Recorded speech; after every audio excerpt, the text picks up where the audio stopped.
বলে নাও আমি আজকে আমার ভাইয়ের জন্মদিনের ব্লগটা নিয়ে তোমাদের সাথে চলে এলাম। তো রাত্রি 12টা দিয়ে ওকে তো এই চিজ কেকটা কাটালাম, আর তারপরে ওকে একটা হ্যান্ড রিটেন নোটের মতো দিয়েছিলাম, যেটা ওর খুবই পছন্দ হয়েছে। আর তারপরে দুপুরবেলা এই সমস্ত কিছু আজকে ওর জন্য আয়োজন করা হয়েছিল, যেখানে ভাত আর ফ্রাইড রাইসের সাথে অবশ্যই 5 ধরনের ভাজা ছিল, আর তার সাথে ছিল ডাল, ছোট মাছের চচ্চড়ি, আর আমি ওর জন্য করেছিলাম বাটার পনির, তার সাথে মাংস, চাটনি, আর 5 ধরনের মিষ্টি, অনেকগুলো চকলেট, আইসক্রিম, আর তার সাথে একটা কোকো। আর এটা মনে হয় আমাদের রক্তেই আছে যে ক্যামেরা দেখলেই আমরা দুজন ভাই বোন থামস আপ দেখিয়ে দিই। ভাই খাওয়া দাওয়া শুরু করার সাথে সাথে আমরাও দুপুরবেলা খেয়ে নিয়েছিলাম। আর তারপরে সন্ধ্যাবেলায় দেখো চারিদিকে আজকে লাইটিং লাগানো হয়েছে, জন্য বেশ ভালো লাগছিল বাড়িটা। আর আমি তো সেই খুশি হয়েছিলাম, কারণ লাইটিংটা খুবই ভালো হয়েছিল, আমি লাগিয়েছিলাম স্পেশালি। তো তারপরে একটু বেরিয়েছিলাম, কারণ মদনমোহন বাড়ি যাওয়া ছিল ভাইয়ের জন্মদিন উপলক্ষে। আবার মদনমোহন বাড়িতে আসার পথে দেখলাম যে চারিদিকেই কিন্তু লাইটিং জ্বালিয়ে দিয়েছে, আর খুব সুন্দর লাগছে আজকে কোচবিহার শহরটাকে। তো এখন মদনমোহন বাড়িতে সব ঠাকুর মোটামুটি দর্শন করার পরে আমি আর বাবা ভাই চলে গিয়েছিলাম এই আতশবাজি মেলাতে। মানে কোচবিহারে যারা থাকো তারা জানো যে রাসমেলার মাঠে হচ্ছে আতশবাজি মেলা, তো সেখানে গিয়েছিলাম, কারণ কালকেই তো কালী পুজো, তাই কিছু বাজি কেনার ছিল।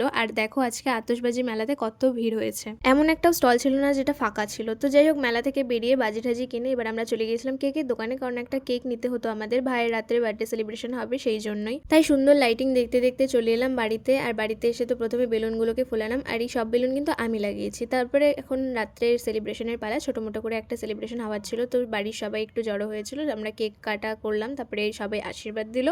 আর আজকের মতো এতটুকুই। ভিডিওটি কেমন লাগলো অবশ্যই কমেন্ট করে জানিও, তবে আবার দেখা হচ্ছে কালকে।